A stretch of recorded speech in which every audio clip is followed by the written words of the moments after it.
Hello, welcome to Soulprint Intuitive Tarot. It is July 20th. So first, thank you everybody who sent good wishings and happy thoughts our way as our family was moving my mom. She is moved and appearing to be pretty settled. So that's all good. So thank you, thank you. I have a question. How strong, really, do we think Trump's base actually is? We know they're a little fanatical. We know that a lot of them are looking for a leader, almost as more than like a representative of the country, right? They're looking for someone to tell them what to do, tell them what to think, and tell them the things that they want to hear, that assure them that nothing is going to change in their world, which is a fool's errand, because nothing stays the same in anybody's world. But you know, you watch those clips from his rallies, and there's always people that you can see who are sort of like, first they're kind of uncomfortable, and then they're kind of smiling, and they're kind of looking around. It's almost as if what goes on there is sort of like a mob mentality, where you have people reacting not because it's how they think they should be reacting or think or feel that is, you know, what they want to do. They're reacting because everybody around them in the mob is behaving a certain way. And so somehow that translates into this must be the acceptable and respected behavior. I want to know. So a couple more quick shuffles. And that's my question. Exactly how strong is the Donald Trump base? Is it as strong as he likes to say it is? Let's find out. Come on down.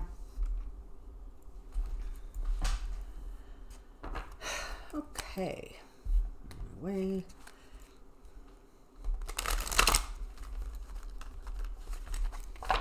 The Trump base. How strong is that Trump base? Donald Trump's base, Donald Trump's base, Donald Trump's base.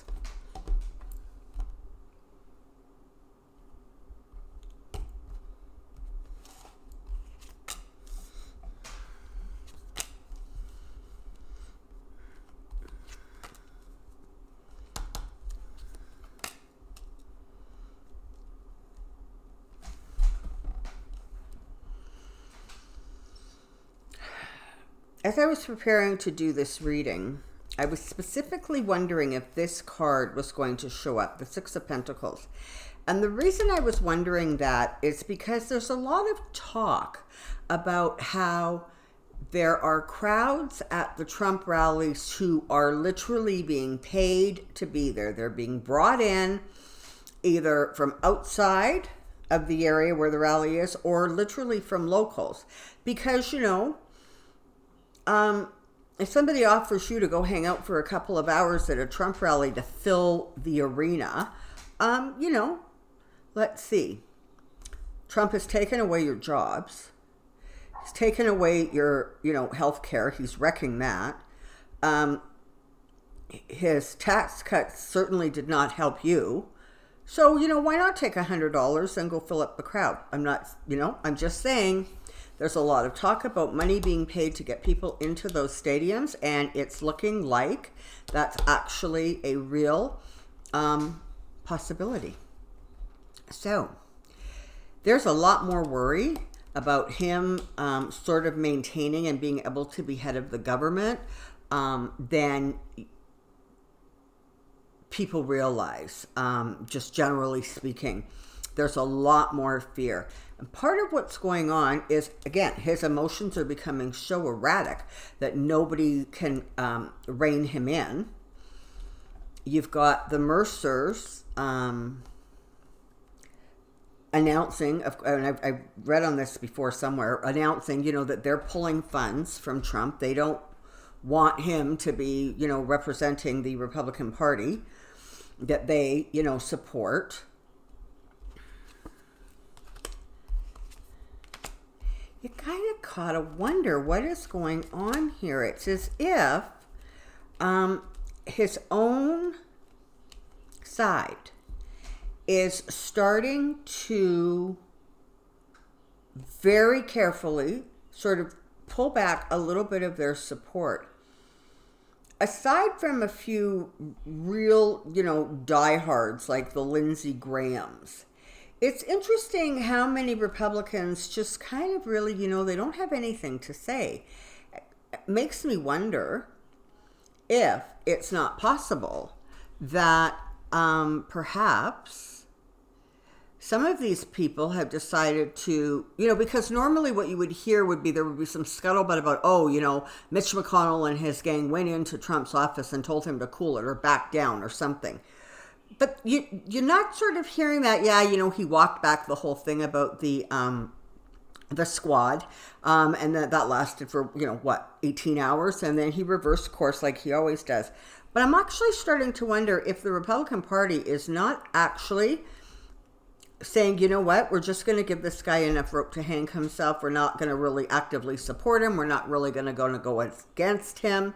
And we're just going to let that mob mentality and that momentum possibly take the whole thing to a level that could end up bringing Trump down almost on his own. Now, there is no question that the base that is truly for Trump, and and they always talk about that like 30 to 35%, and yet whenever I focus on this, read on it, tune into the energies, I always hear the number 25%. I never hear, that it's 30 or 35% of the country. I hear it's like 25% are actually the percentage of people who Trump can do no wrong. It doesn't matter what he says or does, because they're under some misguided illusion that one, he's going to take the country back to, 1955, 1965,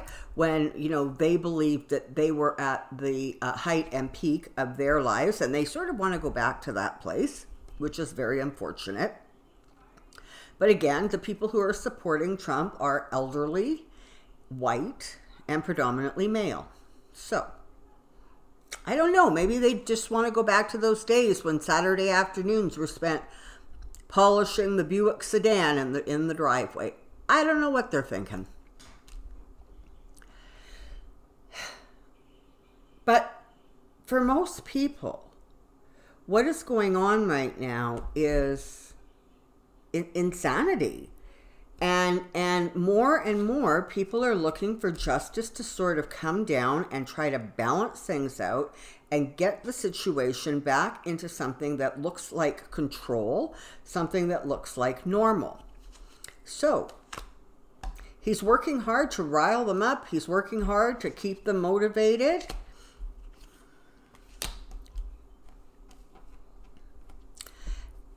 And ultimately, those who sort of are, who, it's like they're under his spell, they just, he can do nothing wrong. Either, they believe that the Lord has put them, in his corner, and he is their savior, and they're just going to need to forgive and let the situation unfold with Trump. Or they're so angry and they have so much hidden resentment and fear that they also are not going to look at anything objectively. But ultimately, there are broken hearts. There's going to be a broken heart for Trump supporters. There's going to be a broken heart for Donald Trump. And there's going to be a broken heart for Republicans as this guy is just pushed out of office. This is one of those situations where justice is going to come around. It is going to balance these scales. This pendulum has just swung far too hard to the right, and it needs to swing to center.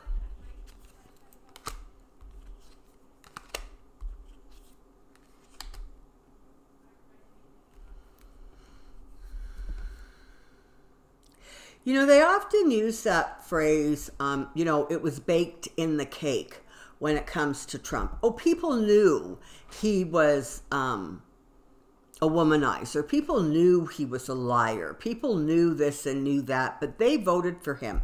So therefore, that behavior is exempt now. It's baked in the cake, and everybody just accepts that that's Donald Trump. Well, you know what? I got news for you. I don't think quite so many people are just accepting it, or do they think that it's actually as baked in that cake as they thought it was. There's going to be more information coming out about women, money, and it is actually going to create a little bit of a shift.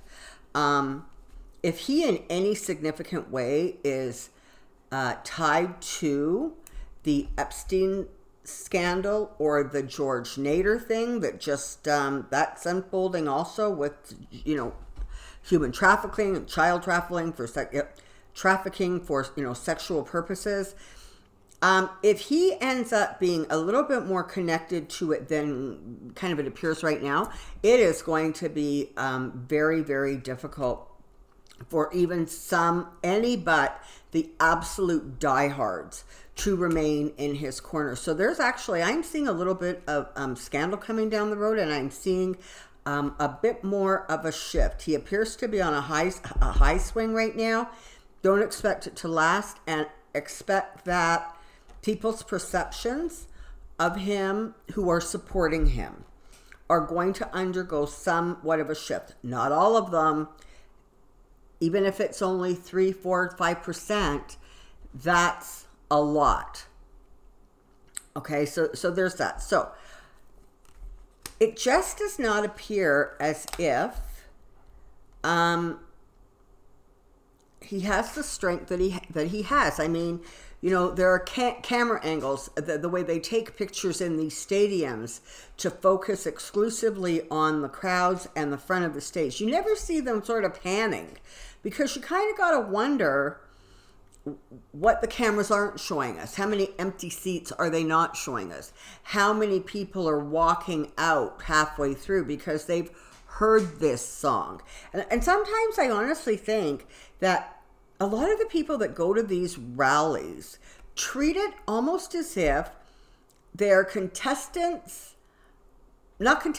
the audience watching some sort of a live show, a live TV show. And so they're reacting almost as if they're the audience, where there are signs that come up and say, laugh, applaud, stomp your feet, chant rude, obscene things. But definitely there is a sense that the crowds are being made to look bigger, the numbers are being exaggerated and amplified, and all of that is still not going to create an environment where he is going to be able to outrun the Wheel of Fortune. His fortunes are simply going to change, and he's going down. So, is his base as strong as he likes to think it is? No. Are the people who are for him 100% kind of as obsessed, controlled by the narrative, by what he says? Yeah, absolutely. But the numbers aren't quite as big as they would lead one to believe. So in the next little while, look for his approval rating to drop. Very possible there could be more news about connected to Epstein, Nader, his own spotted past. But there is going to be more information coming out. I think that the Mercers are sending signals now to people that it's time to pull away, and it's just time to pull away support from him. Do I think that his base is going to support him not leaving office when he loses? Do I think that his base is going to start rioting in the streets? I do not. So, if he doesn't leave office before the election, and honestly, I got to tell you, I wish I had more clarity on that, but I really, really don't. I just know that he's not going to be he's not going to be a president for another term. But the energy around does he leave early versus does he leave because he's voted out. I personally have never been able to get a really, really clear handle on that. Same as, I'm pretty clear that I see impeachment hearings. I'm not so clear that we're going to actually see an impeachment of him. So, that's sad. I don't think that there's going to be rioting in the streets. I think, there's going to be some people who are upset and whatever, but I don't see it. Because again, the majority of people are just going to be so relieved and so grateful that he is out of office, that the law held and the truth held and the commitment of people held and sort of pulled the government back from the brink. And they really just want a more prosperous time coming forward. They want the insanity to stop. They want the crazy to stop. They want things to slow down, so they're kind of not looked at anymore as the laughingstock of the world. So, hang in there. As you start seeing polls and approval numbers and all of that stuff, don't take it very seriously. First of all, it's a really long way before the election. The American system is so fascinating to people, around the world, because your election process is so long and sort of so dragged out that it creates sort of ups and downs and curves and swerves and momentums all on its own. The Canadian election process, literally, it's like 6 weeks, 8 weeks. It's really short in comparison to yours. So there just isn't the constant feed, the constant noise about who's beating who in the polls and whose popularity is where. So as that, rolls ahead, just be mindful of the fact that it's still very, very early. And Trump still has a lot of craziness that is going to not only come out, but a lot of secrets that are going to be exposed. And so hang in there, keep your thoughts really positive, and know that this journey is going to come to an end. It will end with people being wiser, people having a more clarity about what their role as a citizen of a country is and what that looks like going forward. So those are all really good and positive things. His base is not as strong. It's not. I know sometimes when you watch stuff, it looks like they're really strong and even like they're getting like a little bit more aggressive and intense, and they are. I'm not denying that, but what I'm saying is the actual numbers are much smaller than the illusion that they're creating. I also have to wonder, all of those people who were at that last rally screaming, send her back, you got to wonder, in the sort of cool light of the next morning and the next news cycle, as they were sort of being vilified, not only around the country, but globally, but around the world. I know Merkel came out and made a statement. I know Trudeau came out and made a statement. I don't know if any others did, because I've been a little preoccupied with the move thing. But countries are saying that is a bridge too far. That is a step too far in the wrong direction. So you got to wonder, those people that were there, especially the ones who were on camera, and we keep seeing their faces over and over. You have to wonder if they are still 24, 48 hours after the fact proud of their behavior. And some of them are, make no mistake. But I'm wondering if the percentage is that 90 or 95% of the people are proud of their behavior in the clear eye of the next day. Part of what prompted this reading was when Eric Trump came out and said that 95% of the American people were absolutely behind his father and behind his father's thoughts about the squad and immigration, or however he, and then, literally an hour later or whatever, it was like 65% felt that of Americans felt that, you know, Trump was racist. And so there's a real huge disconnect between what the Trump campaign and the Trump inner circle is either one telling Trump or actually believes themselves, and what reality is. So let's all take a great big deep breath and hang on to reality. So, one just housekeeping note, I finally have the PayPal thing set up and working, so that's good news. I have availability for private readings in as soon as the first week of August. So if that's something you're interested in, check in the little box below, and there's some information there, and you can email me. And beyond that, I again thank you so very much for the likes, the subscribes, the views, the comments. They're wonderful. I am grateful. I thank you so very much. And until next time, I ask that you take care. Be well. We'll see you soon. Bye now.